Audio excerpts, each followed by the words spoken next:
Sekeres and Price for Thursday, May 16th, 2024. We're coming to you from the Nation Network studio built by Arbor Lee here at the iconic Wall Center, downtown Vancouver. And heading to an evening downtown, make it a staycation. Call the Wall, 604-331-1000. Ask for the Sekeres and Price rate. Some blackout dates apply. Matt Sekeres alongside Blake Price.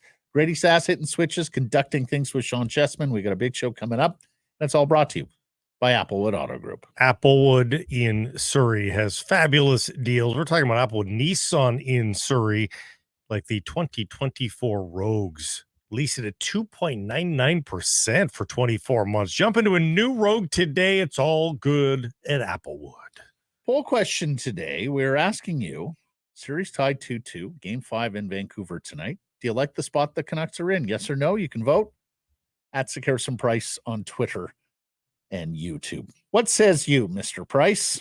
I mean, mathematically, yeah, I like where they are at. In that it's a best of 3, home ice advantage, all that bodes well. And we'll get to the lineup in a second, which also goes in their favor.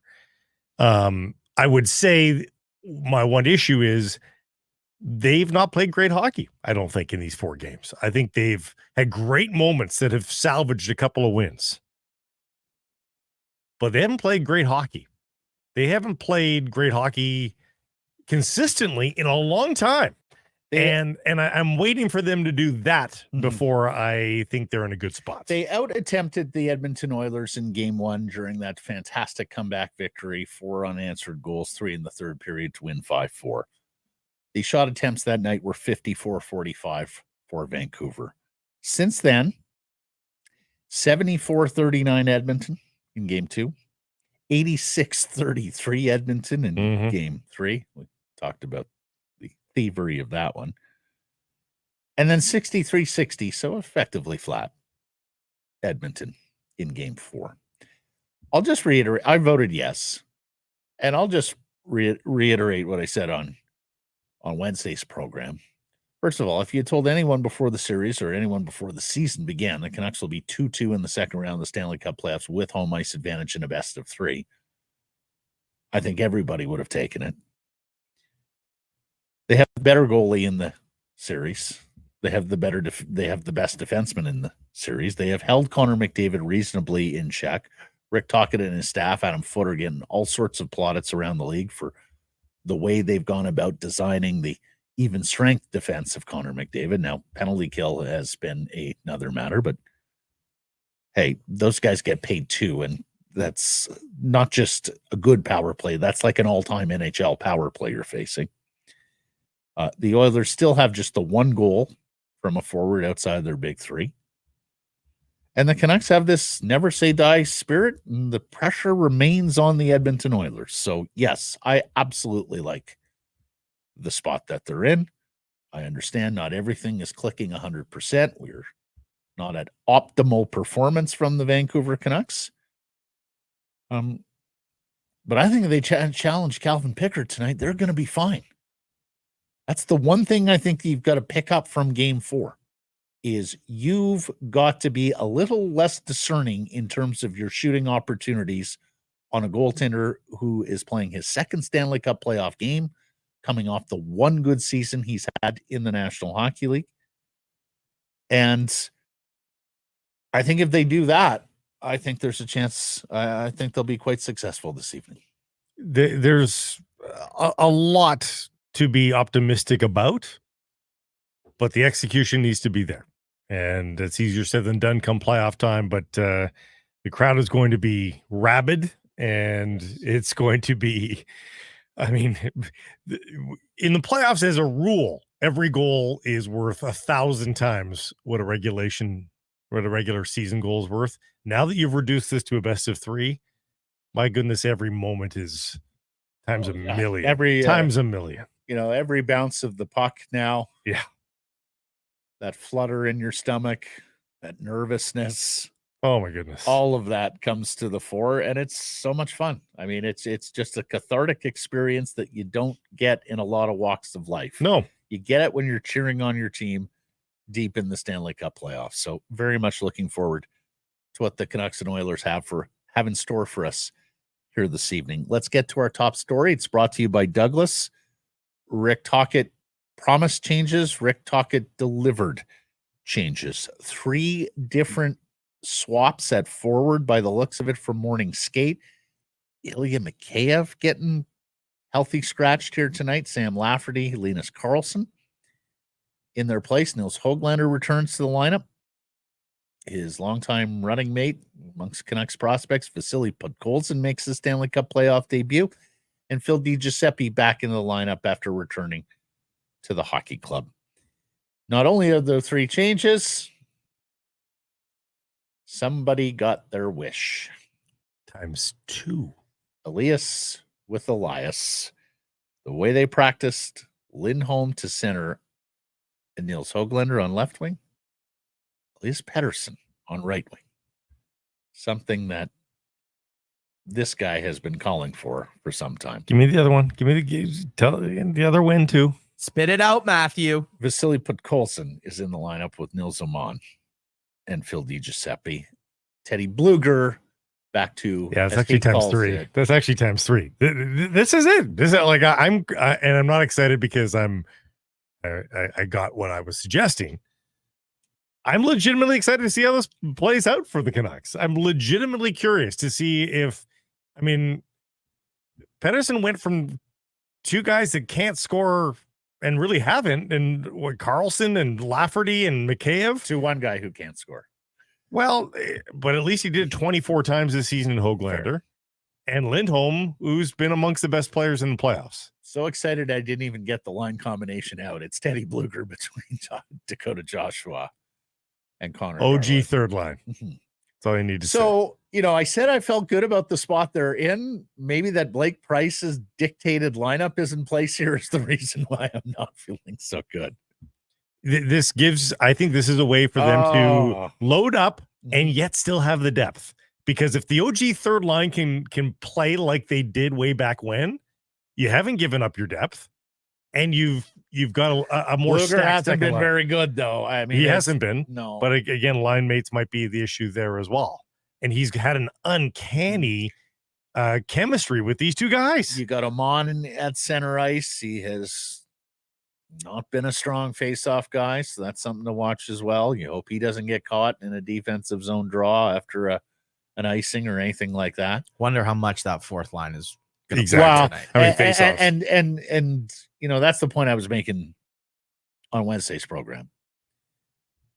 The changes to me, who's in, who's out, are somewhat secondary to the ice time tonight and how much you're going to lean on your best players. Yeah. Because Knobloch and Edmonton have done so in 3 of the 4 games. You have to play the bejesus out of Quinn Hughes and JT Miller and Brock Besser tonight. And if Lindholm is going, you play the bejesus out of him as well. And then, to me, there's an obvious adjustment. To me, there's an obvious adjustment in the right moments. You bump Pettersson up to Miller Besser, and you bump the third line wingers up to Lindholm, because that works too. So when you want to tighten the bench, coming off a PK or what have you, you make those adjustments and you match them, A1, A2 versus A1, A2. And I think bench really has to tighten in the third period if it's a close game, particularly if you're in arrears and chasing the tying goal. Yeah, I still rotate the top 3 in the third period, but the fourth line would really have no business being on the ice at that point. Yeah, right. So, Vasily Podkolzin making his Stanley Cup playoff debut, and you'll remember that Vasily Podkolzin was a regular for the Vancouver Canucks down the stretch. He got recalled, and he started playing just about every night. Rarely cracked more than 12 minutes or so, but played down the stretch, gave them almost nothing from a production point of view. He had 1 assist in his final 8 games. And it's just a whole lot of zeros there, but 2 assists in all of April and March. But as many have noted, particularly this one, He plays a heavy game. He plays a playoff style game. If you're looking for somebody to forecheck rambunctiously, then Vasily Podkolzin has been tapped for that. Let's hear from the big Russian on his opportunity here in Game 5. Really exciting. Happy to be back on the lineup, and yeah, it's a great opportunity for me and for the team as well. From watching the series, what do you think you can bring here, and what are the things you have to focus on to have success? It's two good team playing right now. It's a tight game, and all I can bring can energy, make some hits, make some shots, try to create some moments for my teammates, and yeah, try to be useful.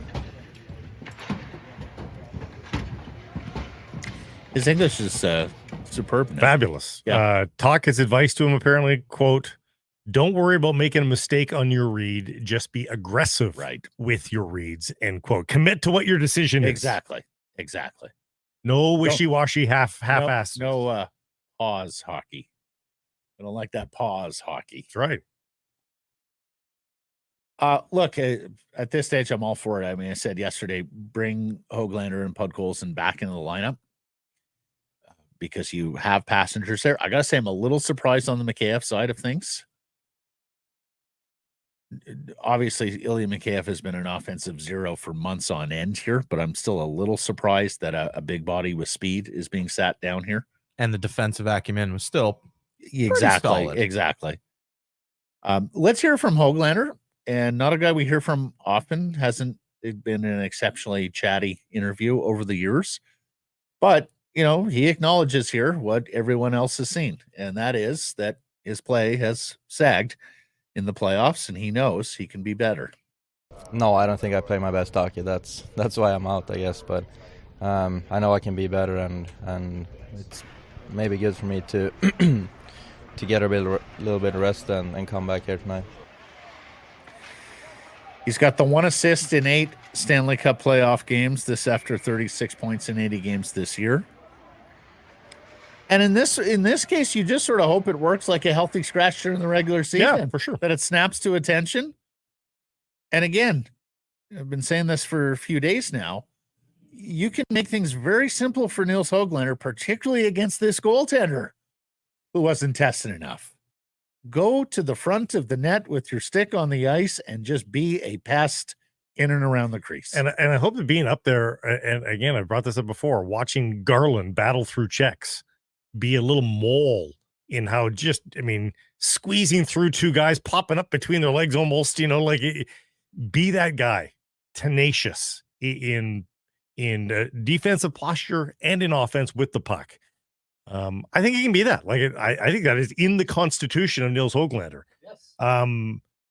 I've almost been disappointed in his playoff performance because of that, because I've actually thought he's kind of built for playoff hockey. He's not a wilting lily here, it's in him. So, for Canucks' sake, let's see it here this evening. Let's hope he got a good rest on a Douglas mattress. That would be helpful for him. I'm sure if he tried a Douglas mattress, he wouldn't have to take advantage of their sit down to hear this. Their 365-day testing period. That's right. You can return it, no questions asked, after a full 365 days. Get a full refund, no questions asked. Order yours today, Douglas.ca/Canucks Army. You'll get a free comfort sleep bundle, and you'll have the best summer sleeps of your life because you stay cool with their fabulous construction. And find out why it's named Canada's best mattress on Canadian living. Order yours today. Again, Douglas.ca/Canucks Army. Elias Pettersson, now a winger. So let's expand on this. That you believe the responsibility of centering a line with two offensively challenged wingers was no longer the way to go with Elias, and it was now time to get him with better offensive players, even if he's not playing center ice. And, it wasn't too long ago we were asking guys like Frank Corrado, our regular guests, and asking them, would you consider putting Pettersson on the wing? And the answer that would come back more often than not is, look, this is a 200-foot centerman. He's still a very good defensive player. You would lose something by doing that. And the reason he's playing wing, of course, is because Rick Tocchet tried to play Elias Lindholm on the wing after the trade from Calgary, and it just wasn't happening. And he acknowledged to everybody in a media session, he's the center. I got to play him at center.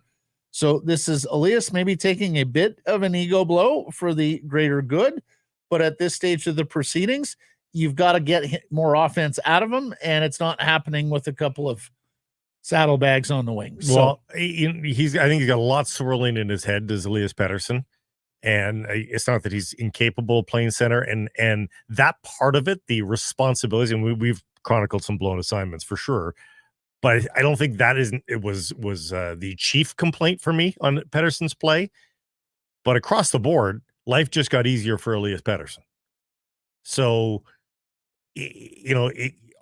for all the reasons, this is the right move. Much less he's playing with a guy who's going right now in Lindholm, and a guy who's going to be as hungry as all get out in Nils Höglander. This is the best situation Elias Pettersson has been in all playoff long. Now, to expect a miracle might be aggressive. He plays on a power play with a bunch of gifted athletes, and it's not been there for him on the power play.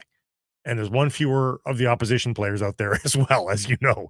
So, you'd think if he was that close, that would have been where Pettersson's first signs of life would have been, is on the power play. We haven't seen that. But this is the second best chance for him to find his game. And maybe finding your game is actually easier 5-on-5 than it is 5-on-4, because you got all the pressure, the expectation of performing on the power play.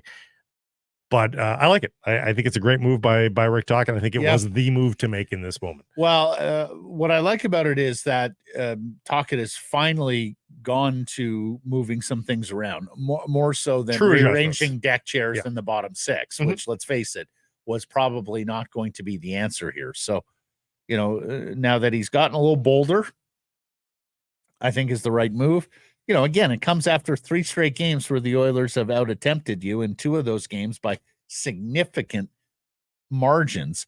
I just hope that whatever has transpired here, and of course we don't necessarily know this is the way they're going to line up. It just looks that way.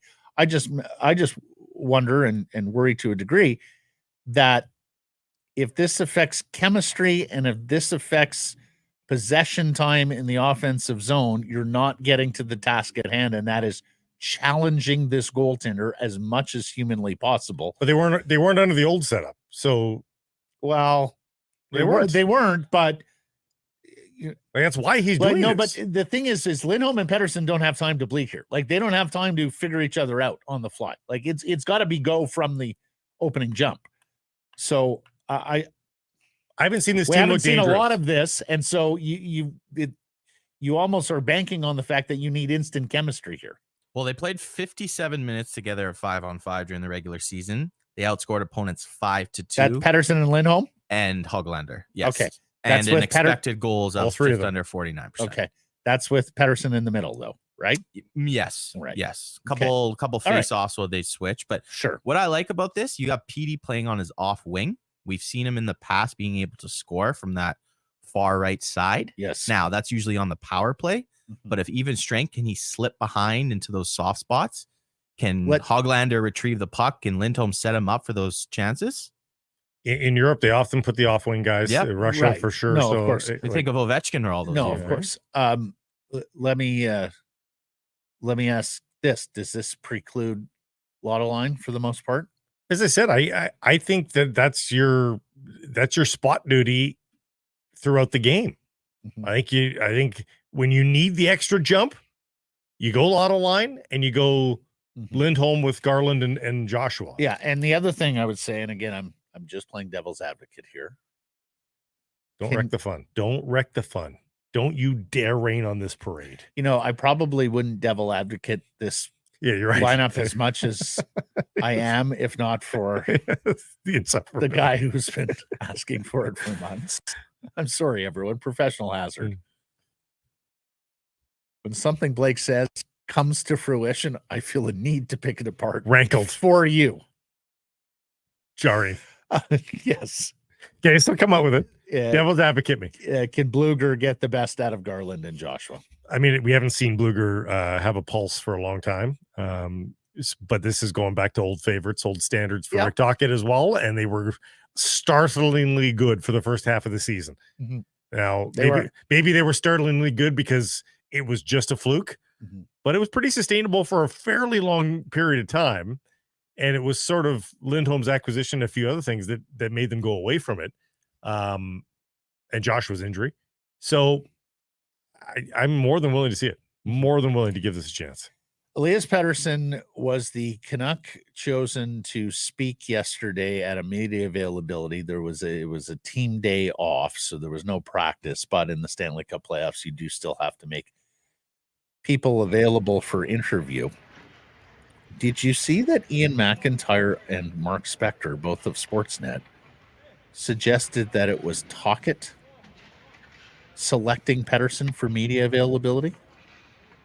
That there's no ducking accountability on Rick Tocchet's watch, and that after all of these questions that he has gotten about Elias and his performance, questions he has grown tired and exasperated with, if you heard his press conference after Game 4, that it was like, okay, kid, you go face the music. I'm all for it. If that was the case, that's a pressure point, a lever at the coach's disposal. He's not going to mess around and talk to the PR folk much. But if he comes over and says, make sure Pettersson's on the list, I want him out there. The PR folks tend to protect the players as much as possible. Right. So it is a little bit odd that Elias would be the guy to talk coming off yet another quiet game. Although he did have an assist on the game-tying goal before we changed the scoring. Did he not?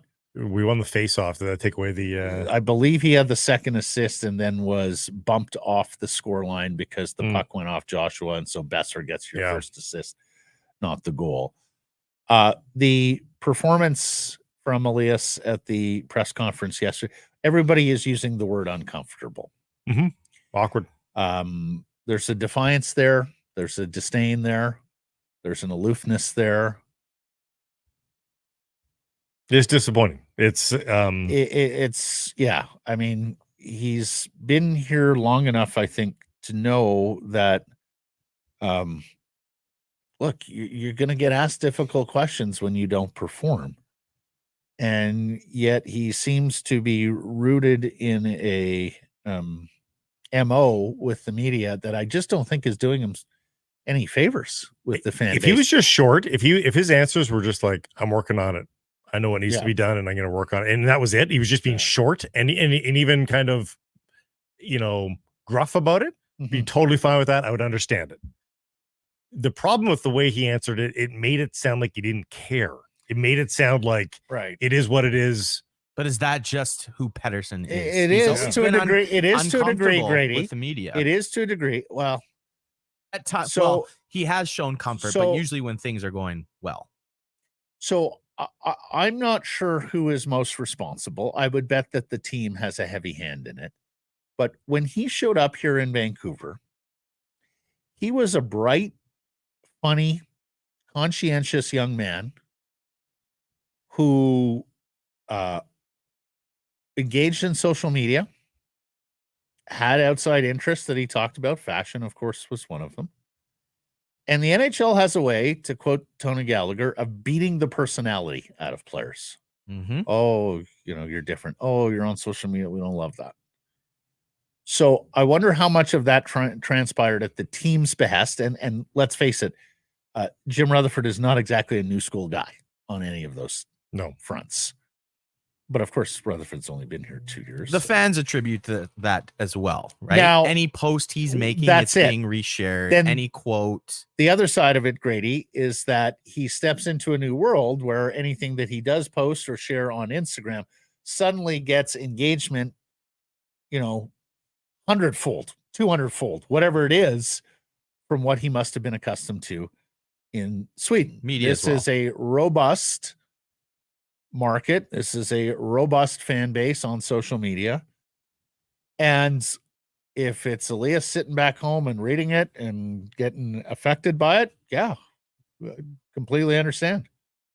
And so if he's backed off in that regard, I get it. I completely get it. Saw a lot of people reading too much into his attire yesterday. He was in Nike as opposed to the team stuff, which I thought was a bit of a stretch. Yeah. Yeah. Stretch. But here's what I do know. The market isn't changing. The media isn't changing. The fans aren't changing. Until a Stanley Cup is won in Vancouver, the current environment will continue. So it's up to you as the player to adapt. The great lesson is TC Carling and Roberto Luongo many years ago when TC was the VP of comps for the Canucks. And Roberto would have media sessions that I don't even think they came from a bad place. It's just people took him wrong. They didn't know how to get. So he was trying to be funny a lot, and it just kind of fell flat. Well, he was trying to be funny a lot, but he was trying to be funny with self-deprecating humor that was authentic, and so people saw through it. And of course, it was compounded by things like staring at defensemen when goals went in and mistakes were made. And then Roberto did a 180 shift and became, the social media star here and a beloved figure.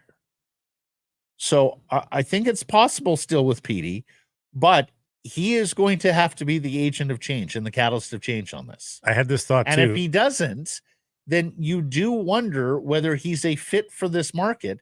And if playoff performances like this continue, then it won't just be us saying it, fans and media. It's going to be his superiors at Canuck Sports and Entertainment looking at it going, okay, is this guy cut out for everything that this market and the Stanley Cup playoffs bring? If it's no and no on both counts, then they've got to move on. If it's no on one of those counts, then that's a little bit concerning because he is such a big piece of the puzzle. And sorry, Blake, go on. The other thing I thought of when I looked at this whole scenario play out was here he is in the second round of the Stanley Cup playoffs, halfway to winning the series, very much in this series, standing in front of the logo Stanley Cup playoffs. Like, any questions, suspicions in his brain from years ago of maybe this organization doesn't know how to win, maybe I'm never going to have it. Like, here you are in the midst, you're in it. You are in the fight. You've already dusted one team. You're marching towards the Stanley Cup final in your own brain, whether you think they can do it or not. In his brain and the other teammates' brains, they think they can do it. They're mid-March to the Stanley Cup right now. Yep. This is the moment where he should be enjoying every second of it and pledging allegiance to the flag and saying, I'm in this fight. So I'm here and I'm going to be a part of the solution. I disagree on this accord. How do you disagree with that? Well, I disagree with, because when he was asked about it and he gave the answer, it's fun playing in the playoffs, it didn't sound authentic at all. I don't think he is having fun right now. And that's my point. I think because he's hard on himself, I would bet that he's consumed by this. And I would bet that there's not a lot of joy right now and won't be until he snaps out of it. But I agree. But my point is, why aren't you introspective in that? Like you should be. And we can't read it. We can't read his mind. He's sharing. And to me, that's it. If he shared more on that side of things and made it sound like it was a full introspective effort, in terms of here's what I'm not doing. But your question is, this is the right market. Here's what I got to do more. Then I think it would go further with fans. But your question is this the right place, the right market? Does he like it here? Does he like it here? He's nearly halfway to a Stanley Cup win. He's halfway to the final, literally, mathematically. 6 of the 12 wins to get to the final have been accomplished here. Like, he signed that big contract. You just signed, like, if this isn't the right place, like, what are you expecting? Like, and it's and again, we haven't heard him say this, but just, to X that out of the brain or say how incredulous that would be. Like, guys search their whole life to have playoff success, to enjoy a playoff victory. We marveled. We know Marcel Dionne's never won the cup. We went down the rabbit hole of his actual playoff in his. I think he went to the second round once. Like guys go 20 years, score 2,000 points and get to see it once. You're there now. Like, be a part of it. There's also a faction of the fan base that does not care how he interacts with the media. The only Very thing they much care so. about Very is much the so. on-ice results. Very much And so. But they're not that's- getting that. Exactly. but When they're not that's getting not that. going well, everything else right. is put into a microscope. Yeah. Anyway, hopefully this unlocks Yeah. them. Hopefully this is the key here. Here's Gary Mason from the Globe and Mail. I hope Pettersson ends up being the player the Canucks believe they were signing an expensive long-term contract with, but this media session would have me frightened to death. Just so resentful of legit questions by media. Not nearly enough accountability for his lousy play. And that's it. And so when I read that, and I listened to Elias yesterday, and I look at Elias yesterday, and I'm reminded of Rick Tocchet's comments, particularly after the loss in Philadelphia, game 3 of the regular season. Who are we to think we have accomplished anything? And one of the things that Blake and I and others in the media here in Vancouver had heard for some time is like that some of these guys think they're pretty good. Like some of these guys feel like their shit doesn't stink. And it's like, okay, well, yeah, some of you can score in the regular season. You haven't done anything collectively as a team. And I think that's been one of the great developments with Rick Tocchet is that he tore him down after the Boudreaux experience. No, you guys aren't shit. You haven't won anything. Well, I think you're not even close. I think all those players have had a great awakening here. And then built them up. He had to tear them down first. But I think those and players. One of the things that I do wonder is, did some of the success and celebrity get to Elias's head? I think a lot of those players have also had a big awakening in these playoffs. Going, wow, it's really hard to win in the playoffs. That doing whatever you do in the regular season, it only means what that means, which is nothing. Well, and think of it in these terms. You don't have to go too far back where Elias's popularity in this market would have been greater than Miller's. Oh yeah, greater than Hughes, for sure. Right? Not very long ago. Greater at all. than Demko. Yeah.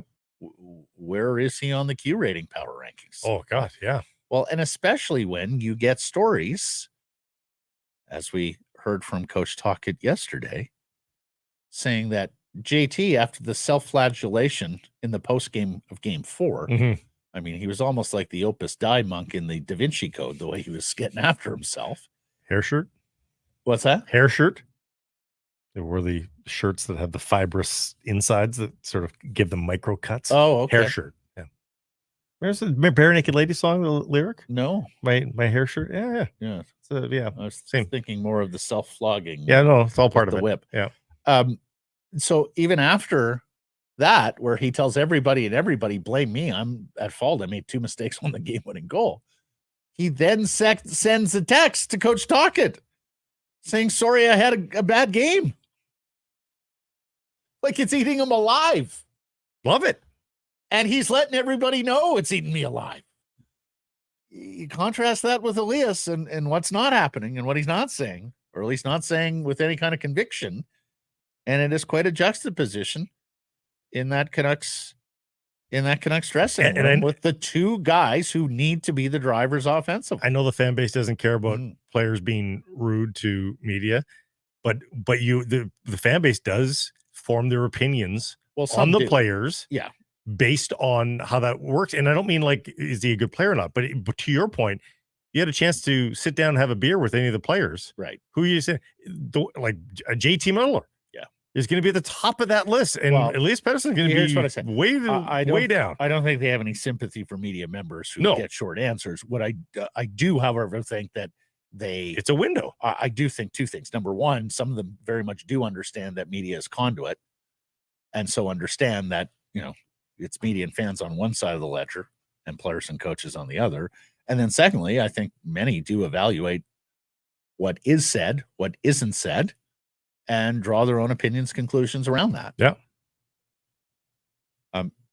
Meanwhile, I understand there's a Let's Go PD chant planned for the warm-up tonight, and I think that's fantastic. Like, if the Canucks fans want to rally around a struggling player here and try and help build him up, how about it? I mean, I think that's a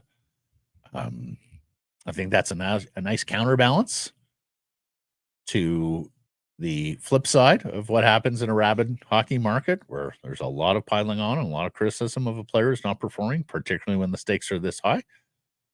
Also, I think that shows the heart and soul and empathy that this city is capable of. So, Well, his team needs be him. interested to hear, how loud it gets, and whether it has any kind of effect for Pettersson. That might be what he needs, right? Who knows? You love him, you really, really love him, and you help build him up. We'll see. A lot of people mentioning in the YouTube chat his body language Yeah, on the ice. Yeah, that's the other thing. Resembling- Good shout by all of them. It's not just the words spoken, what's spoken and unspoken, but the body language as well. And hey, we're not that far away from JT's body language being the problem. Remember, He's done a complete 180. So you got to hand it to him. Talk it after the text quote. This guy's been unreal for me. 1 play, 2 plays. Does that define it? Who cares about that? That game's over. He's been a monster force. He'll be a monster for us. That's the way we work around here. He's used his frustration and his emotion for good, not evil, JT Miller. Right. He's channeled it in the appropriate direction. Yeah. It's been a tremendous turnaround. It has. As a player and as a leader. Later. Yeah. Full credit to him.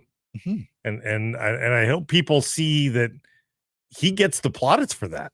Like, we criticize Miller. We said, this is, you're not going to accomplish much when everybody in the market criticized him at one point. Yeah. JT, you can't be behaving like that unless you're without mistake. Right. But even Connor McDavid, who's without a lot of mistakes, and you certainly outperforms his mistakes. Yep. People did not like. He used to be pretty demonstrative himself. I think frustrated at his teammates and such. Yep. He's calmed that down because it's saw it just this year. It's not constructive. It's not. Right. Tocchet has gotten that message through to him, and it's been a brilliant coaching job. Did you guys see this? Jay Fresh ran a Twitter poll. A little bit more annoying fan base. Checking in now. We're past the halfway point of the series. Which fan base is worse on Twitter? Vancouver, Edmonton, or equal? Did you see this? I saw it. I don't know where it's at right now. Okay. It was pretty So close. it's over. The poll's done. Yeah. 7,200 votes. Who won the poll? Canucks won. Oh, yeah. But Twitter. But it was close. Undefeated. Wasn't it? Last time I said it was 39-36. What was it? Canucks, Vancouver, 40%. Yeah. Edmonton, 36%. Equal got 24%. Yeah. Canucks Twitter, undefeated. Oilers fans, Vancouver finally won something.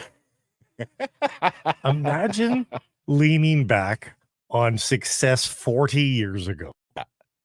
Well, I mean, it wasn't just one bit of success. It was but it's fine. Kind of a dominant run. But we laugh at Leafs some fans. of the best players that we've ever seen. So I don't blame. We've been laughing at Leafs fans for going back. No. Leafs fans is totally different because it was black and white. Why? Well, and they won a bunch of cups in the 60s. Yeah, but were those teams the equal of the 80s Oilers teams? No. Were those Leafs players amongst the greatest players in the history of the game? Well, small league too. No. We would do the same thing here. If we had Gretzky and Messier and Coffey and of course Curry, come on, please. We would still be shocked. I think you'd hold them as the standard to which you want to go back. You'd talk about them, but would you brag about it? Really? Of course you would. Of course you would. Really? And in terms of the standard, like, I got news for you. You are never hitting that standard again. Like, very few NHL franchises, period, are going to hit that standard again. You just can't. Nobody's winning. No. All that those many cups first in so overall few picks. years? Finally. Come on. Yakupov, Hall, Nugent Hopkins. But we're not talking about that, though. You just can't dominate though like you did in the 80s. That was No, you can't. You got a 80s. salary cap, which is going to make it a more Paradise League. Yeah. With regards to Canucks Twitter, though, here's Sarah Sivian, longtime NHL. Yeah, she went to bat for him. Sure did. I'm being so serious when I say that Canucks Twitter is the starting point for the NHL being relevant. Who cares if they are mean? They are funny and they care, and it's the most NBA Twitter place we have in the NHL. You have, all caps, to be sharp to not get roasted by Canucks Twitter. I didn't know that Very fair. is NBA Twitter really Hardcore? yeah. really, huh? They are nuts. Younger fan base. Yeah. That's probably No, why. but and Blake, you just hit on it here. Because the one thing that was very evident with Canucks fans in the early going of social media and in the early going of team produced content was that Canucks fans got to it quicker, adopted to it quicker, and were more bullish on it than other communities. Mm-hmm. This is a very connected community. And when I say community, I mean all of BC, but mostly the Canuck Twitter in 2011 was fire. And it was, that was 13 years ago. Right. 13 years ago, and it was fire already. Well, and also the Canucks had a great team at the onset of all of this. So it brought more people to the yard. Yes. But I can remember going way back and talking to the likes of people like Chris Zimmerman and Victor DeBonis and Mike Gillis and Kevin Kinghorn, who ran all their online activities. Canucks.com was like far and away the leader. Those message boards. In terms of hits and message board and everything that they were doing on their own website compared to other NHL teams. Like the New York Rangers were still fighting the NHL with regards to what their website should look like when the Vancouver Canucks were already way down the road of originally produced content. So the team itself did a great job in bringing people to the yard digitally, and the fan base was already pretty connected, had a good team, was young enough that they swarmed to the yard. And that has very much continued, even through some very lean years. Let's face it, especially if you were a post-game host at one point.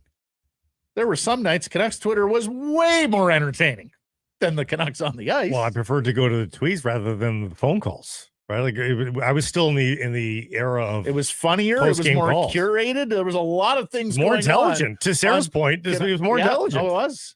It's still intelligent to this day. You didn't want to hear Willie Desjardins drop a real good on Jason Magna and to Michael this day, everybody in this booth knows you tweet something about the Canucks and you miss something, you're going to hear about it. Oh, yeah. We've all been there. Mm-hmm. Some more than others. No, exactly.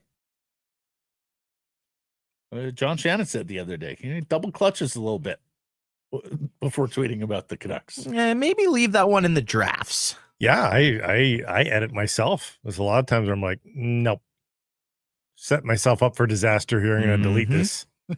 Forecasting. If I tweet this one, my notifications are going to be. Yeah, got to come. I'm not sure I have the time. I'm about to go to the golf course. If I pick up the phone 4 hours later and there's like 200 notifications and people screaming at me, okay, I'm not sure I can sift through all that. This is why 1040 doesn't exist anymore for tweets like this, Matt. Who said that? I don't know. Somebody out there. Is that you? Hold on your burner account? I was just going to say, did Grady just reveal a burner account here? Yeah, exactly. Just to lurking in the weeds. That's how he gets back at us. Down in the snake pit. That's right. How many Keep the guys humble. No, serious question. How many burners do you have? 0. Come on. No. Don't lie to me. I Okay. don't It's have just a us girls burner. here. How many burner accounts do you have? 0, Okay. 0, 0. Okay, better 0. question. Have you ever had a burner account? Yeah. There it is. What's a There burner? it is. Always a burner, Grady. Not fooling anybody here.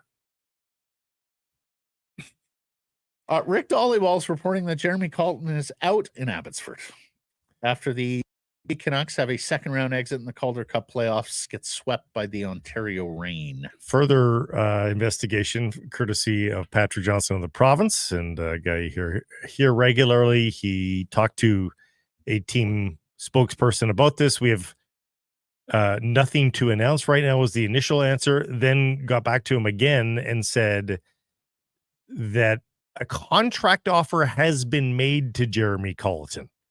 So as Patrick says, read into that what you will. Huh.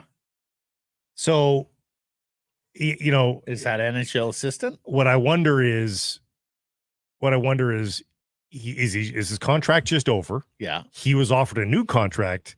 It's not what he had in mind, and so he's out rather than he was or fired. is the contract for a different position within the organization? Yes. You may have noticed Chris Higgins has moved from being on the player development side to the content constructively dismissed effectively. I mean, you go from being in the fight to being on social media. Might that have been the kind of thing? I don't know. And everything we've heard about Colleton is rave reviews. Well, yeah, I mean, so Blake and I were just here scribbling in terms of who can Jeremy Colleton take some credit for developing over the last couple of years. Nils Höglander turned into an NHL player this year after demotion and, of course, playing mostly in the AHL last year. In the lineup tonight. Right? Played 45 AHL games last year to 25 in the NHL, despite the fact he was an NHL regular in the 2 previous seasons. I mean, I think Ian Clark has to get the lion's share of the credit for Arturs Silovs, as he's the director of goaltending and oversees all of that. But Silovs moved on up from the AHL and, of course, has been invaluable to the Canucks in these playoffs.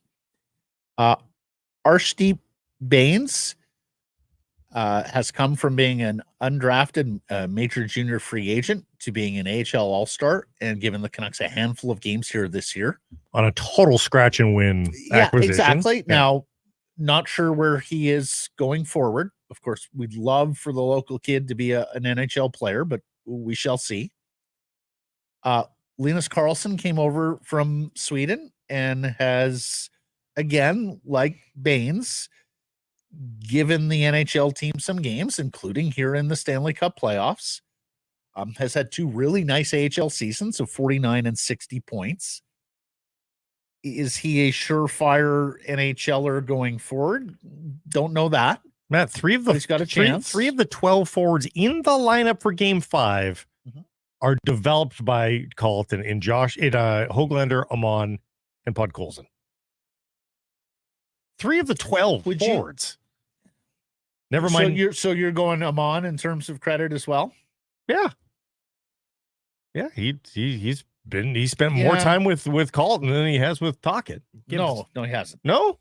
It was 17 AHL games last year and 68 for the big club. And it was 15 AHL games this year and 43 for the big club. He played 43 games for the Vancouver Canucks this year? Wow, I would not have guessed that. Yeah. No, he was 15 points in 15 AHL games this year. And, he came over as a European free agent. He's 24, so I would not put Oman on the Colleton list. Although, I'm not sure there's a great development story there to begin with. This was not a highly regarded prospect. You're getting the NHL games out of this guy. No, for sure. But I think he was sort of scouted by the European staff and brought over on their accord more so than after Colorado. Yeah, and he, for the most part, was dropped into the NHL team, right? Max Sasson and Arturs Silovs. That next wave. They still have a chance. Of course, Ratu is still pretty young. So we'll see about that group. Wolanin was more journeyman defenseman. He gave the Canucks some good minutes last year. And really, the big test, the big prize would be Vasily Podkolzin. If you get him to being a no doubt NHL regular. Yeah. So yeah. There's some hits there. Look, certainly looks a lot better than the previous years of the Vancouver Canucks and down on the farm.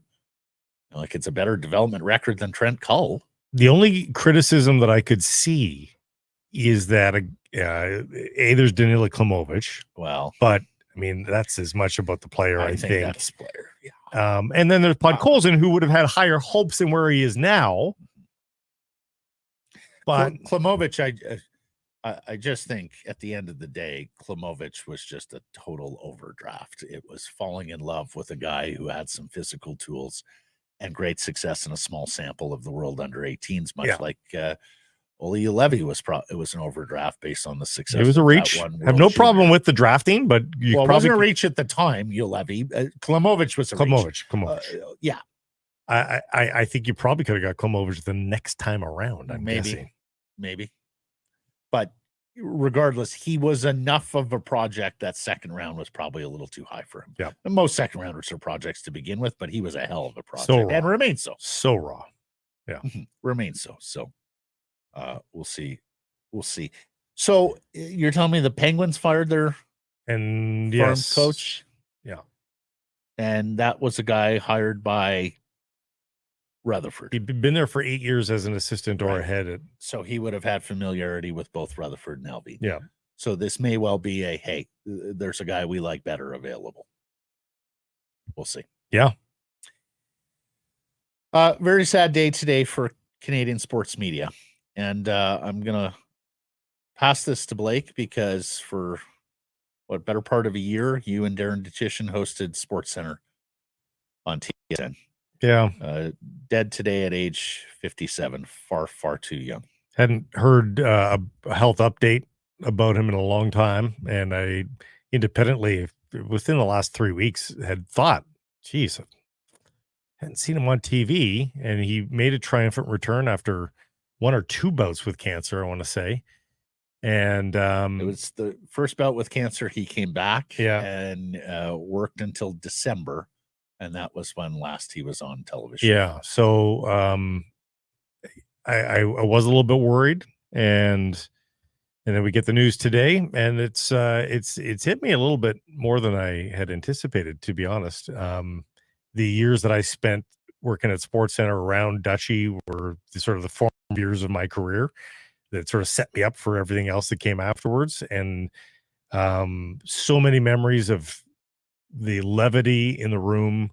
He was the mayor of the newsroom, set the pulse, the vibe, the most inclusive guy, because a guy with that bravado, sometimes you could see that being detrimental, that he saw himself as the legend that he was. He didn't. He would go and approach every single part-time employee that he didn't recognize. He'd make sure he go and introduced himself. And he'd assume that person didn't know who he was and say, "Hi, I'm Darren." And immediately would have that person laughing. And, we would have the biggest game to cover, whatever it was. I know people probably snickering and saying, probably a Toronto game. Probably was. And we would still get so distracted and would be laughing our asses off. I remember the two of us and Adnan Verk was producing updates for us, and Adnan would be doing his song and dance and doing impressions, and honestly, just the best guy. We had a lot of heart-to-heart conversations too. I remember him telling us about his son, 10-year-old son, giving him a putter that he had saved up his own money, and how he tried to battle tears and appear like the strong dad in front of his kid. And he cried a lot. He was an emotive guy. He may have had biceps the size of my waist, but he shredded. He had all the feels. He was just a big teddy bear. And the newsroom got a lot quieter because I've been, up until a couple of years ago, I was still doing some significant stints on SportsCenter, and it was a lot quieter in newsroom. Like it was astoundingly quieter, not a little bit quieter. It was so quiet. Yeah. And that place needs to be allowed to be at its best. And his laugh, his tone was just perfect for getting the job done. And he will be missed. Thoughts going out to friends and family, obviously back east, and to Jennifer Hedger, who had him for 2 decades. After I left, Duthie gave the reins to me. I came back home after a year there, or I was there for 4 years, but after a year with Dutchy, the reins were given to Jennifer Hedger, and pretty much 2 decades. Hedger and people here might not have the connection because they did the prime time in the East, the 10 p.m. Eastern show. So you may not have been watching 7 p.m. SportsCenter as much, but you missed a good one. Roof Daddy, back-to-back jacks. The catchphrases. So good. Had his own style. So you're telling me the guy from Porcupine Plains, Saskatchewan, population 855, didn't have airs about him, huh? Correct. Yeah, which should come as no surprise. He was, he was prairie through and through, despite 30 years in Ontario. Yeah. Larger than life personality. He's one of those guys that you walked into the room and he commanded the room, but in a positive way. Yes. Like I remember when I started interning in 2015, just like you allotted to, Blake, didn't matter who I was, scared, very young, board op at TSN 1050. He made me feel welcome, like I was, had been there for years. So can we get that scared board op back? So we have Dutchy to blame for all that. I didn't know him that well, but had certainly met him and been with him at particularly Grey Cups. What I'll remember is the cheer, the good nature, the joy, the volume. Not a quiet guy. In fact, for many years did Grey Cup radio with Giulio Caravata in a convention center or in a hotel lobby or whatever it was, but not far away from the TSN television set. And when they were on the air, you heard Dutchy. And when they were off the air, you heard Dutchy even more. Sure you did. Because there were people coming up to talk to him and say hello. And he was more than happy to hold court and just brought a joy and passion to the job that I don't think any of us who watched his work for all these years will forget. Yeah. May he rest easy, and our condolences to everybody at TSN and in the TSN family and the Dutchyshen family first and foremost. He would want everybody to whoop it up, though. He really would. That's his energy. And so enjoy sports going forward. Hey, let me ask you, because is it competitive between the Sports Center anchors to sort of write the best quip on that night's highlights? Because I imagine he would have been formidable. Well, he was in the quip era. So Sports Center is different. Like, people have to understand, like, we were sort of following the coattails of the Sports Center with an ER at its very best. Yeah. Where the Dan Patricks and the Kenny Oberman Mains, Patrick, Obermans, the Oberman and Patrick style. Rich Eisen. And so, we were emulating that to some degree with the Sports Center RE. And so back then, early on, yes. Now it's far more. I'm not going to say it's not gotten more bland. It's just changed. It's not the be all and end all. That was sports. That was where you got your sports back then. It was different. Now you consume it differently. So shows taking on a different tone. Yeah, because back-to-back Jacks, I will remember to my last day.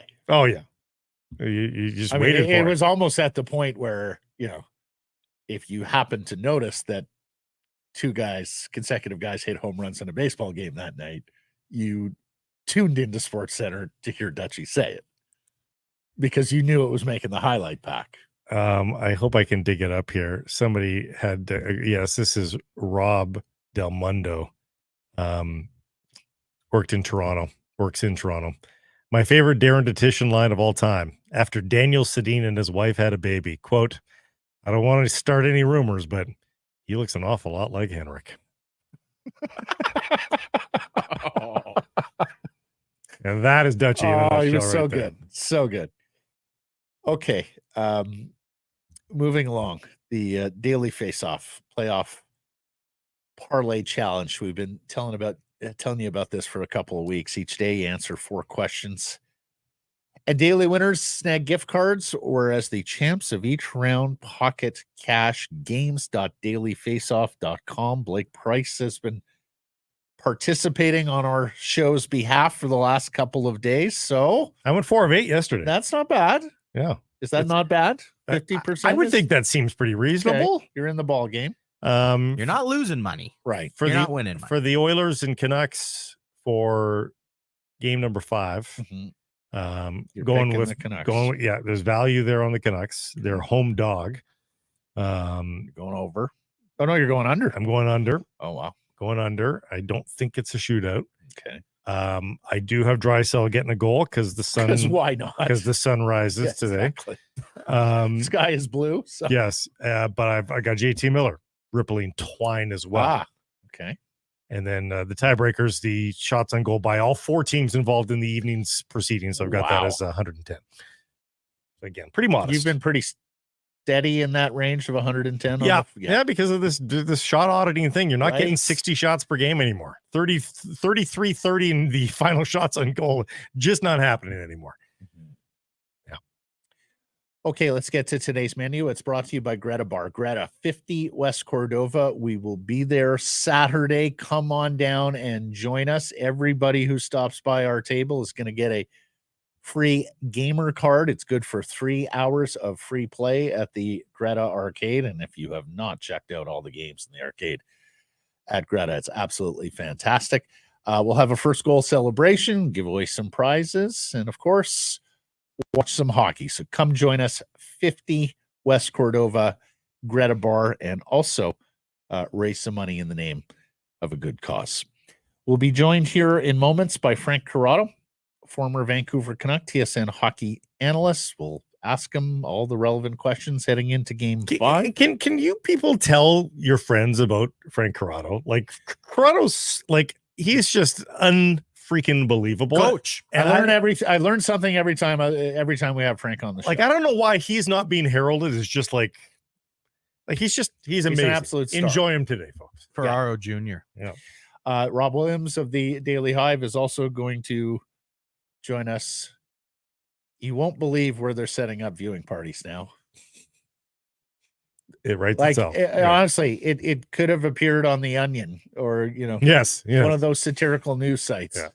So Rob will get us caught up on that. Bet365 time and bet of the day. This segment brought to you by Bet365, proud partner of Sekeres and Price. Now, look, I liked the game from the third line in Game 4. Garland got a goal. Joshua got a goal. I think it's time for Lindholm to get a goal. And of course, now he'll be playing with Pettersson. Mm-hmm. We know Petey's been a little gun shy with the shot, hasn't been accurate all that much. Had that great look short side. You remember he had all that space over Pickard's right arm and just couldn't thread the needle. So I can see Elias as more of a passer. And of course, Lindholm is not afraid to shoot the puck himself. So I'm going to take Elias Lindholm as an anytime goal scorer in Game 5 at plus 325. I'm going to bite on Pettersson. On PD again. Yeah, I'm going to bite. Boy, you've bid a lot there. Plus 220. Although you won one. You called it with the one time, the one goal he did score. Got some money back that night. Right. So I'm going to bite. Plus 220 on PD. So the Elias and Elias combo here. Bet, open an account with Bet365 and bet on a huge range of markets. So whatever the sport, whatever the moment, it's never ordinary at Bet365. Use code VANBONUS when opening that account. VAN, V-A-N, bonus, altogether all one word. And use code VANBONUS for a bonus. A bonus. It's in the name. Just looking for another word. Frank Corrado is next. In a season like this, you never want to miss a single second of what's happening on the ice, and you want to be around your fellow fans, right? Well, Greta Bar YVR at 50 West Cordova, the perfect spot to do so. Hey, if you've got tickets, a great place to pre and post. They've got drink specials every single day. And if you don't have tickets, well, stick around and soak up the atmosphere with all your fellow fans, play all the great video games and air hockey, great air hockey setup as well at Greta Bar YVR. We'll see you there, 50 West Cordova. The Vancouver Canadians are back at the net. Catch fireworks, giveaways, and Friday nooners all spring and summer long. Get your tickets at CanadiansBaseball.com. Our next guest brought to you by the Arnold Palmer Design Whistler Golf Club. Now open for the 2024 season and playing to rave reviews early. Tee times just opened last weekend. Tee times for any time during the 2024 season can be booked online now. And if you have a group of 12 or more, you, the organizer, plays for free. For more information or to book online, visit whistlergolf.com. Our next guest, a former Vancouver Canuck and TSN hockey analyst. Our pleasure to welcome back to the show, Mr. Frank Corrado. How we doing? What's up, boys? I saw that promo you just read, and I see the bear on the golf course. And being a guy from Ontario, like I wasn't familiar with that. That's a very uneasy thing. And when we went up to Whistler for training camp, like I was probably 20 yards, 50 yards away from a bear for the first time. And that was interesting, to say the least. Let's just say I reached for a golf club in self-defense, knowing that if something happened, I literally stood no chance. I remember telling people at the Sports Center newsroom that like cougars and bears would be in my backyard at times, and they could not fathom that. No, like they just could. Yeah. To them, you might as well have been in the Sahara. You know, like it was. Yeah. No, you get to Alberta and BC. That's real wildlife there. Yes. A little bit different. This is not just a raccoon going through a disgusting garbage can in Toronto. Hey, Frankie, we'll start with our poll question today. Series tied 2-2, best of 3, Game 5 here in Vancouver tonight. Do you like the spot the Canucks are in? Absolutely. Yes. I love the spot the Canucks are in. Like, it's such a stupid thing that we say, and it's so cliche. But it goes back to, if you told me at the start of the series that I would be 2-2 going home on home ice, like I would sign up for that. But that's the case. Like you think about all the things that have worked against the Canucks, and they've played the Canucks have played really well in this series. I've been thoroughly impressed at times. Yes. Like, okay. I want to say like on a bigger picture kind of thing, like, because I think the last time I was on with you guys was the start of the series. And we were just kind of talking about how, this is foreign territory for the Canucks. And this is where the Oilers kind of always seem to be. And, they seem primed to take that next step. And, for the Canucks to do what they've done in this series and be where they are with their third string goaltender in net, with their star centerman, who's going to be the highest paid player in Canucks history, not really contributing or factoring in, with other players that are playing through bumps and bruises, maybe him included, EP40. Like the fact that they are where they are, it just shows and a suspension. So like it just shows like how resilient this group is, and it kind of goes to show you, when you talk about Rick Tocchet and the job he's done as a coach, this team.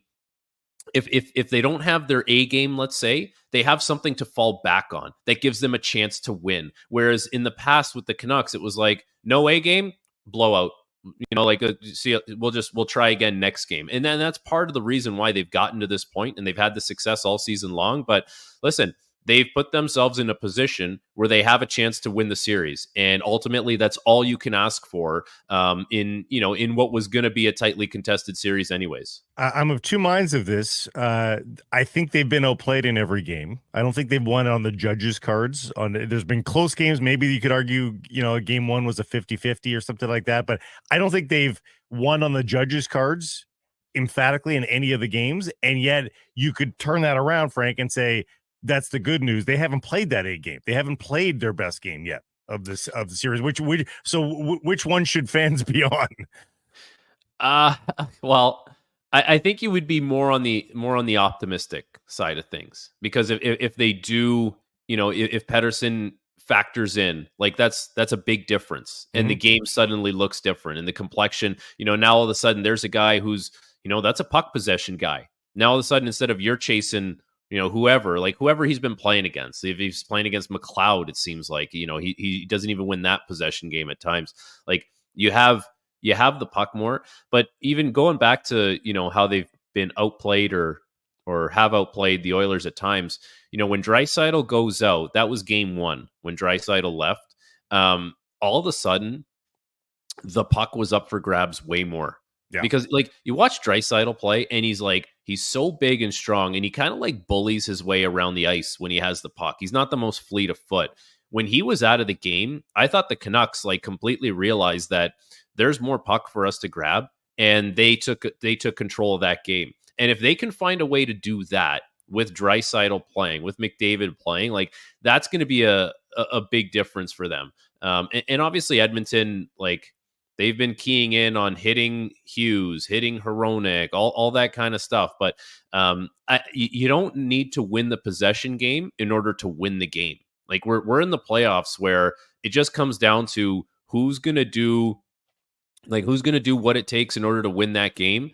And, there's been times where the Canucks have been the team to do that, whether it's been Silovs playing outstanding or JT Miller or Brock Besser with big performances. It's just you kind of throw some things out the window here, and just find a way to win the game regardless of what the circumstances are. Does it shock you that Draisaitl has outplayed McDavid? The Canucks have done a pretty good job on McDavid. He's been fine. He's been there. We've noticed him, but he's not been the problem. As you said, Draisaitl's been the problem. Does that surprise you that they've been able to neutralize? And I say that with a lowercase n, because he's, again, still been there. Yeah. But I think they've neutralized him pretty much as you can. Yeah, it doesn't surprise me at all, because every year in the playoffs, this Draisaitl turns into an absolute machine. This guy loves playoff hockey. He's built for playoff hockey. And even, throughout the first half of the season, it wasn't like Draisaitl was lighting the league on fire. It was good, but there's something about this guy in the playoffs. His game really comes to life. So that's the thing that makes Edmonton difficult, is you can put so much time and energy into McDavid, And all of a sudden, this guy turns into the second best player in the world, which he has been at times. And you're spread too thin. But and the other thing on that is, I've been really impressed how, the four, tree trunk defensemen, let's call them, for Vancouver, like Susie, Myers, Zadorov, and Cole. And Cole's not the biggest, but he plays big.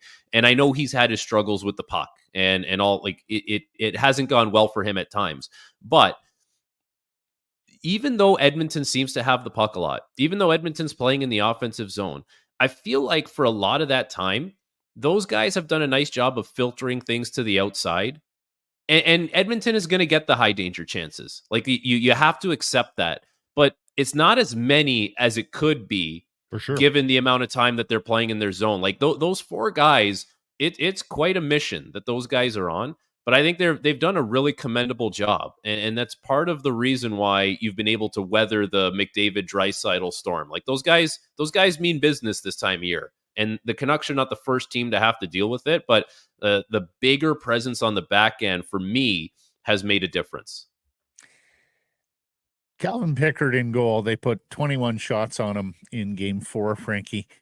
Now, Tocchet explained to us earlier in the series that he's less concerned about shots on goal totals because he's big on possession, and he sort of views like passing the puck around and waiting for the best quality shot almost as a defensive tactic as well as an offensive tactic. Means we have the puck, they don't, and are less likely to give up a goal.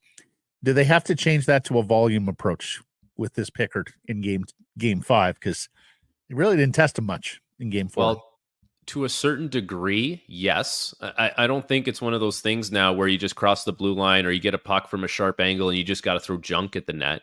But maybe if you're thinking, one extra pass and maybe, you're in a semi-decent opportunity to shoot the puck, you'll take that shot. It's funny. So the first time I was introduced to this, I can't remember what exactly the coach in Belleville, his name was Troy Mann.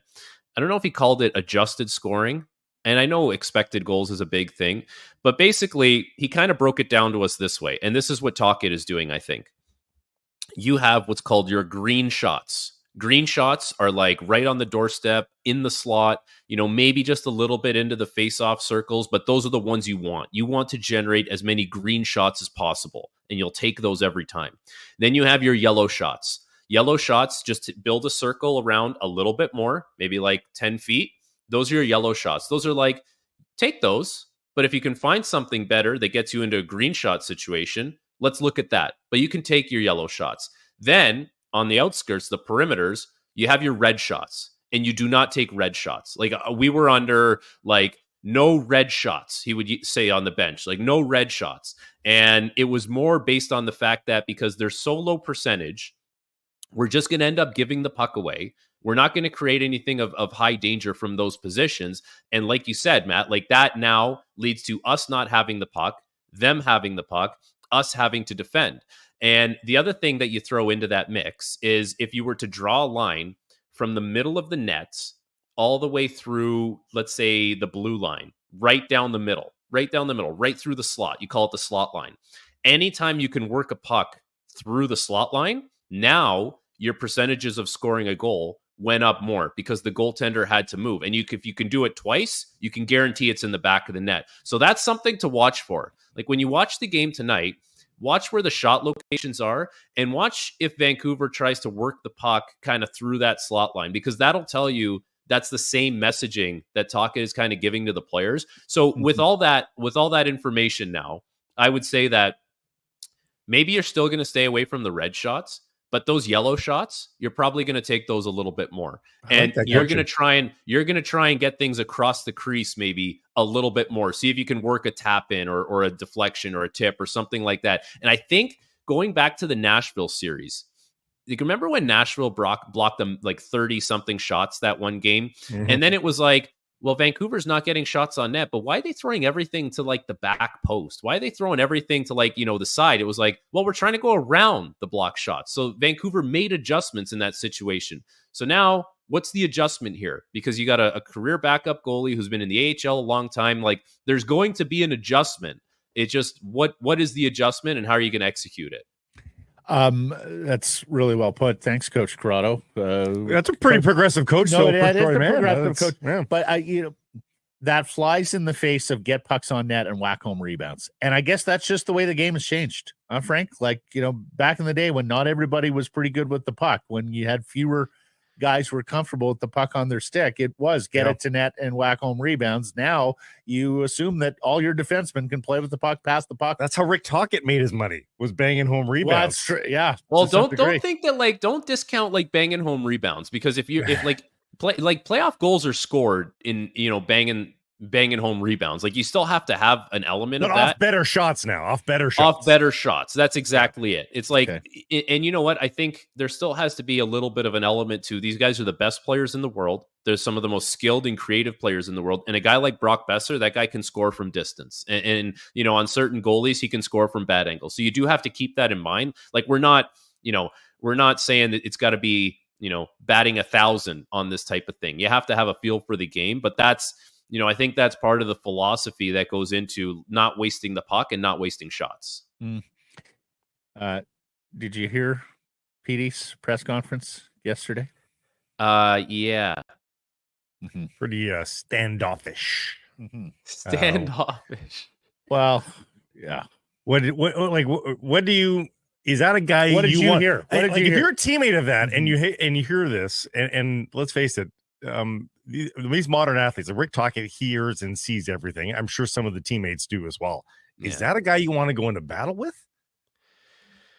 Can I say you have no choice? You don't. You're right. You have no choice in the matter. The media, the players handling the media and the availabilities, it's interesting because I find that, and maybe this is the same in some people's personal lives as it is for hockey players. You might be thinking something a little while back, but you don't say it. And then it festers inside you, and it grows and it grows. And then you finally get to the point where, I don't know if people experience this in their lives, where they kind of just let it all out there. And it's that's been sitting in them for a while. And I wonder with Pettersson, if it's he's been waiting to kind of have that type of media availability, but then he didn't, and now he did, and it sounds off and weird, and everyone's trying to make something out of it. I don't know. I did find it to be a strange. The way he handled things felt strange to me. And I've said this before with you guys, he is a unique talent on the ice. I think he's probably unique off the ice as well. We used to see more of him off the ice. Remember, back pre-COVID or COVID, he was more of a social kind of presence. I don't think he's as much anymore. But listen, the bottom line for a guy like that is no one cares. No one cares if you're hurt. No one cares if you don't you don't have the best line mates. This is the position the team is in. They rely on you. And if you put yourself out there, people expect a certain level, and it's not an unrealistic level. It's a level that you yourself have set. People are not asking him to be anything other than what he can be. So that's the reality. That's the reality for him. If you're out there, people expect something, a certain level from you. And it's crazy to think that, your star player, your highest paid guy could be an X factor in the series. Well, it shouldn't be that way. No doubt. I've had enough trouble with X factors this postseason, but long story. Frank, that's inside. We don't have time to get into that. Is it possible his game or his personality is just not built for the playoffs? I don't believe that. Oh, neither. I don't believe that. I don't believe that his game or his personality is not built for the playoffs, because this is a small sample size of what his game is in the playoffs. We've seen him in the bubble.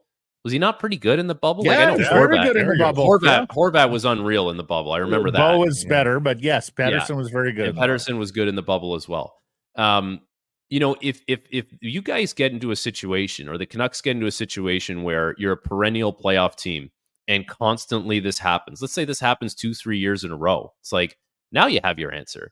I think there's there's just bad timing sometimes for players where maybe you are working through something and it sucks, but it's not really an excuse. That could be the case. But I think it would be too quick to judge and say he's not built for the playoffs, because think about when Pettersson plays his best hockey, he's slippery, he's elusive, he's got a lot of command on his shot, he wants the puck on his stick. How many close up kind of ISO cams have we seen over the course of Petey's career where it's the power play or a 5-on-5 situation and it's little stick tap, give me the puck, I want it. Or stick in the air, cocked, ready to go, give me that thing. You don't see that from him right now in the playoffs. And I think that's telling of something being off with him. But that's where I would like to see Petey's game get to, where mentally it's I want the puck. I want to be the difference maker. And I'm going to drive the bus here. And it takes a team. It's not just one guy, but I think he's very far away from being that, and he is capable of doing it. It's not 90s or aughts playoff hockey where it's so tight, so physical that skilled players could. There's room out there in this series in particular. There's room. If he vintage Petey can operate in that atmosphere, and he's just not. And to me, what used to make him so great is he had a counterintuitive sort of hockey style. He would keep guys off balance. He would make passes that you wouldn't think to make. He was cerebral, and it doesn't seem like any of that's happening. You, watching Petey at his best, it was Datsuk-esque. Where and you're so right. How many times did we watch Datsuk, put the moves on a guy and he'd trip over his ankles? Right. I think back to, remember when Petey first came into the league, it was early on. Was it Ryan Strome? And he was going out on the penalty kill to Pettersson, and Petey kind of juked him a couple times, and he went flying. And it's that's the Petey. That's the confident Petey. This guy, whoever's in there right now is not that. That's very far away from what he has been in the past. Marvelous stuff, Frank. And you're going to join me on Saturday's post-game pod after Game 6 with this guy in Seattle for the Whitecaps. So looking forward to that, my friend. Until then. All right, boys. Have a good one. Hey, everybody. If you're enjoying what you're seeing here, then follow along with Sekeres and Price on YouTube. I promise more content coming. The kids call it subscribe on YouTube. Well, how about liking it? Do that as well. Smash it right now. Hey, you. No, not you. You. Are you an owner-operator? Do you have a fleet of trucks or cars? Well, CalPro Plus might be the dedicated tire program just for you. Free program includes exclusive deals and savings, price match guarantee, flexible financing, and preferred pricing on everything you drive. Also, you get a dedicated member support line. That means that you can get questions answered. Also, they'll source and recommend the right tire for you, your application, and your budget. Cal Tire's network of 260 plus stores are here to help so you can focus on the road ahead. Sign up for free at calproplus.com. Northlands Golf Course. Download the free app and book tee times with a touch of your thumb. And while you're on course, open the app for hole-by-hole GPS and track your score. 6 to 90-day reservations. Jump the queue. Lock in your date for $10 per player booking fee. Limited daily availability. Check it all out. golfnorthlands.com. We've all heard of the overdose crisis, also known as the toxic drug crisis. But did you know that it affects men disproportionately? Last year, 78% of people dying here in BC were men, and the majority were 30 to 59 years old. It's not easy to struggle with addiction, and the stigma around it can make it harder for people to reach out for help. There is help and support. Every journey is different, and the thing that helps one person, it might not be the same for everyone. So when someone does reach out, be compassionate and have open, non-judgmental conversations. We here at Sekeres and Price want to be part of the solution. If you or someone you care about is struggling, you can find supports and services near you at helpstartshere.gov.bc.ca. And you can also watch powerful real-life stories of recovery on Help Starts Here website. Rob Williams is the national sports editor of the Daily Hive, and it's Offside Sports Vertical. Rob, the hockey guy on Twitter, and his home library growing up was on Renfrew. Scene of his home. That was your home branch, Rob? That was my home branch. Yeah, just Renfrew in East 22nd Avenue, beautiful East Vancouver, Renfrew Heights, renowned for its parties. Apparently, yeah. Yeah. we now have, City of Vancouver is, they were a little slow to get on the viewing party train, but they are rolling right now.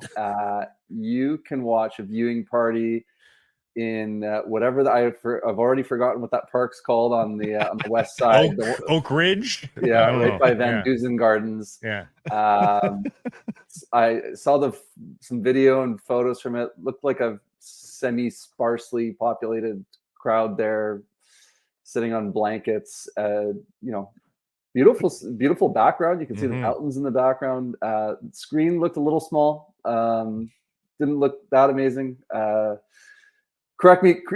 People can correct me if I'm wrong. If it was a good time.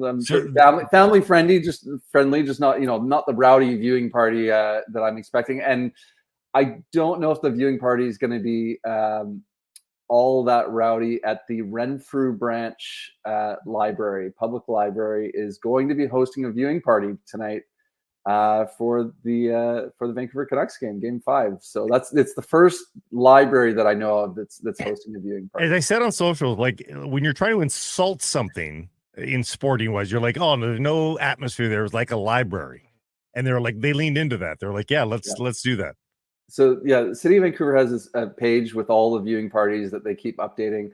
And, it started obviously with this playoffs in the park idea. And then they at first said that there's going to be, select community centers were going to be participating, which I got this vision of like the community center, like rolling the TV into the hallway. Yeah. The IT guy, an old RCA 32-inch cathode ray tube television. Exactly. Yeah. There's now a pretty, there's around 10 community centers that are participating. There's also 2 golf courses that are hosting viewing parties. The next quietest place beside a library. Yeah. I mean, a golf course clubhouse, I could see being a good time. It's kind of like a bar or restaurant. So you can see they're having viewing parties at Langara Golf Course and Fraser View Golf Course. And then in addition to that, this one sounds better. Local theaters. So Rio Theater, Hollywood Theater, Dunbar Theater. Yeah, that makes sense. Are also hosting viewing parties. I could see those being pretty good. The Hollywood Theater ones. I can see it now, guys. Pretty good. I can see it now. Oak Meadows Park, Rob. Canucks at the cathedral. You go to the viewing party at the church. Right. It's going to happen. I just gave them an idea. They're going to have like ICBC, like, DMVs. All the vibes. Yeah. Anyways, very dutiful work, Rob, on the viewing party. Yeah. So, and frankly, that has been a busier and more annoying beat than it frankly should have been, given, as you say, the city being slow to it. Let's move on. The PD press conference. You were there yesterday. What were your takeaways? Yeah, I mean, it was uncomfortable, wasn't it? Like, yeah. And Pettersson, and I said this when there was the captain talk last year. Like, I was saying, I don't know if he wants the responsibility of having to talk to the media all the time, because he doesn't like it. And that was when things were good, right? He doesn't like it at the best of times. I don't think he, loves maybe, this was in a press conference setting. So there's even, it's even harder to kind of brush those questions off. Like, I think you can do that in a scrum a little bit easier than you can, when you're in a press conference style and you're the guy all alone behind the podium. So I think there's just an element of he's uncomfortable with it already, doesn't like doing it. I think there's a bit of a resentment. It seemed like from some of the questions, which I don't think were off base. The only thing, everyone's got their theories right now on what's bothering Pettersson. Like, is he banged up? I mean, to me, if he's banged up, is he been banged up for 3 months? Like, he played all 82 games. I don't know if he's banged up. Like, maybe he is, but is he more than the average NHL player at this time of year? I don't know. I've heard different theories about it. I don't know if I buy it. I think it's a confidence issue right now. And I think it's also a line mate issue right now. He's effectively playing on the third line. Now, that doesn't excuse his lack of production on the power play. That's Mhm. also gone. But yeah, I think it's a combination of things, and it seems, he admitted this is the biggest mental challenge of his career. And that's sort of where I see it as well. And he's got to snap out of it. I Do didn't you think?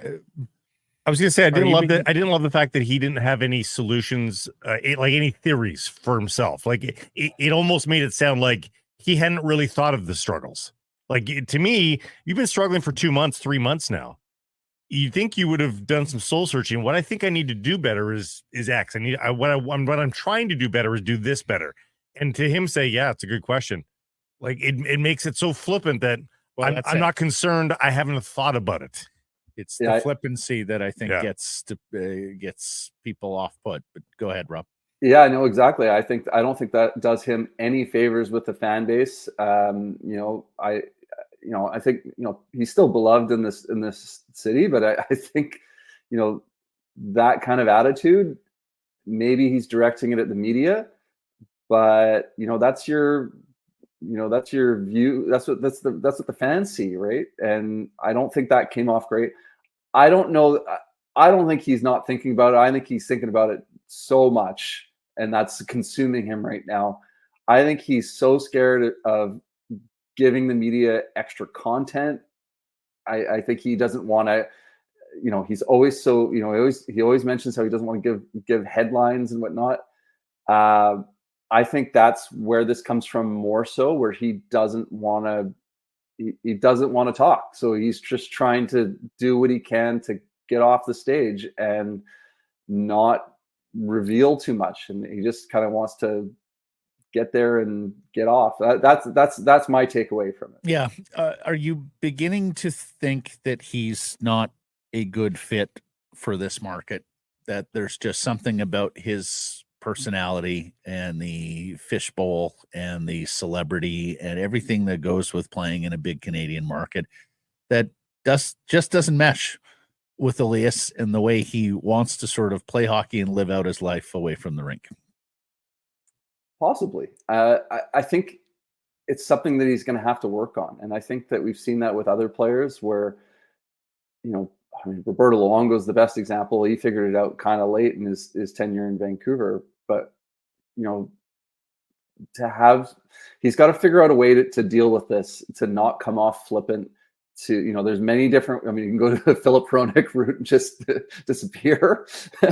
But, I think there's different ways of managing this and being able to give an answer without looking like you're just completely miserable and exasperated, defiant, flippant, aloof, like all the words that come to mind when you see be determined. Like again, back to the I don't know. Well, like it's one thing to be worried about something, but there's one thing to be an agent in the solution. And it doesn't seem like he's not giving the vibes that I think you're right, absolutely right. He is thinking about it, but he's worrying about it, and not trying to fix it. It doesn't sound like it. Like what do you need to do to be better? I don't know. Yeah, like I think there's ways to he's basically just, his message was essentially like, I'm not playing well. I know I'm not playing well. I want to play well, and I'm gonna go out and try to do my best every single night, right? But there's ways to say that with the same message, but say it in a completely different way, right? Yeah. There's ways to do that where it shows like this, the fire is there. I think that's what people want to see. They want to know that the fire is there, that like he desperately wants to play at this time of year. They asked, I think PJ asked him, like, are you having fun in the playoffs? And he's like, oh yeah, of course it's fun. And it's like, it doesn't sound like it's fun. You sound like you're miserable. So I think that's something that he'll have to work on in the future and figure out a way to like, yeah, you don't like doing media, but like, there's got to be a way to get through it with a little bit less, in a little bit less painful way. And you don't need to be Kevin Bieksa, guys. Like Quinn Hughes is not the most scintillating conversationalist either, but I think when you hear him speak, you value the sincerity in which he's speaking at the very least, and there's some thought in it at the very least as well. I don't think we're asking for a 3-ring circus here. No, exactly. And Hughes can be short with the media at times as well, but I think it's not all that. Now, in saying this, if you're like this in a press conference and you're playing great, it comes across as like swagger, right? Like he's ticked off at the media or not giving them anything. Fans will be like, yeah, stick it to the media, right? But it only works when you're playing well. Like you need something else when things aren't going your way. So it was not a great look, but again, it's not going to matter. None of this will really matter. The only thing that matters is what he does on the ice. Like, is he going to turn it around? Yeah, I'll say, a couple of things here. Number one, the whole notion of he doesn't want to give the media any headlines. Like, to me, that should be priority 362 right now for Elias Pettersson, like way down the list. Secondly, in so not wanting to give the media a headline, you come off as a petulant, aloof, flippant. You come off as a lot of things that doesn't do you any favors with the fan base. Like, I would be more concerned if I'm Elias Pettersson. Firstly, again, the first 361 of my concerns would be how I'm playing in this series, what I've got to do to get better, how the Canucks are going to advance here. But then I'd be more concerned about my standing with the fan base, beyond whatever the interplay is with the media. What do you think, Rob? If they bow out here with Elias playing as poorly as he has played, do you think they revisit anything with Carolina this summer? Do you think we will hear talks about Pettersson and teams wondering if he's available and the Canucks maybe exploring their options there? I don't, but I admit the thoughts crossed my mind. I don't think you go there yet. I think ultimately you look at the body of work of what he's done in his career. 2 months ago, people were scared to death that he was going to leave town, right? And I don't think that you make rash judgments on a small sample size like that. We need to look no further than Brock Besser, who everyone had seemingly given up on a year ago, and he got it back. And Pettersson's still coming off a pretty good season, like an all-star season. And I think ultimately, that there is a fire there. Like, he desperately wants to be great. I think we've seen enough evidence of that in the past. This is not a guy, this is not Alexei Yashin. This is not a guy that where you maybe question the want and the desire. It's just not working for whatever reason right now. And right. I think you believe in the player, and you believe that he's got more to come in the future. Let's move on. Lastly, Thatcher Demko here could get interesting, huh? I think so. I mean, the reports now that he that he could be ready to return by Game 6 or Game 7. I mean, Game 6 is 2 days away. Apparently, he's taking shots on the ice. Let's see if he gets into a main practice here. I mean, I wonder what they would do, like in terms of like, would they be worried about a distraction at all, or to have him? I don't think he probably practices with the team unless he's going to play.